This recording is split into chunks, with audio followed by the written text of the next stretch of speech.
I rent. I have rented for years. I live in Malta, one of the most desirable places in Europe, and I do not own the apartment I sleep in.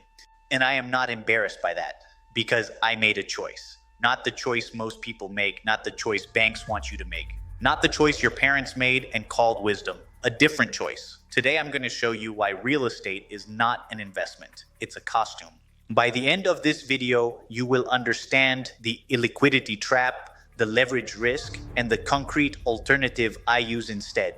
You will never look at a mortgage the same way again. Let me say the quiet part out loud. Real estate is not an investment most people choose, it's a product most people are sold. The bank needs the mortgage, the developer needs the sale, the broker needs the commission. Everyone in the room benefits from you signing. Everyone except in many cases you. If you have less than €1 million in liquid assets, buying property is likely the wrong move, and nobody will tell you that. Let's start with the illiquidity trap. When you buy, you take your net worth and lock it inside four walls. You cannot sell half the bathroom when you need cash. Your capital is frozen, and frozen capital is not working. You cannot rebalance when the market shifts. You cannot exit in a day, a week, or sometimes even a year. A 300,000 property growing at 3% generates 9,000. The same capital in a broad ETF at 10% generates 30,000. Liquid, accessible, not dependent on a buyer. That is not a small difference. That is the difference between a machine that works and a machine that mostly sits there looking solid. Real estate feels productive, it often isn't. Now let's talk about leverage. This is where the argument fights back. You put in 60,000, you control 300,000. Leverage works beautifully when prices go up. When prices go down, leverage does not politely reverse. It amplifies in both directions.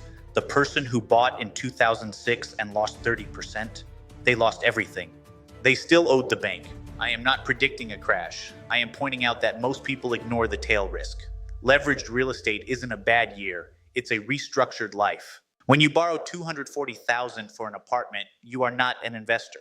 You are a highly leveraged speculator with a monthly obligation that doesn't care what the market is doing.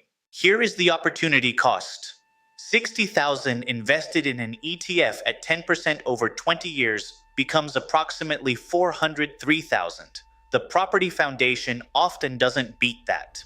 But nobody runs this calculation because the bank doesn't show it. The culture says owning is what adults do. That narrative serves the people who profit from transactions, not you. Here is what I do instead. I rent for flexibility. I deploy my capital into liquid, productive assets, ETFs, Bitcoin. My capital works every day.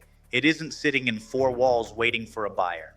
Is renting throwing money away? When you pay mortgage interest in the early years, you aren't building equity. You are paying the bank for the privilege of using their money. It's the same thing. I want to be precise. If you have 1 million or more in liquid assets, real estate as a diversification layer makes sense. You aren't betting the house on the house, but most people aren't there yet. Most people buy because they feel ready or because renting feels like failure. None of those are financial reasons.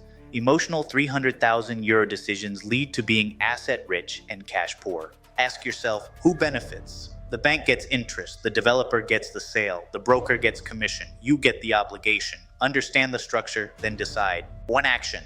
Before you buy, run one calculation. Put your down payment into a compound interest calculator. 10% return, 20 years. Look at that number. That is what you are giving up. If the property still makes sense after seeing that number, then it's a decision. I don't care which you choose. I care that you choose with open eyes. Subscribe. Next video is even more controversial.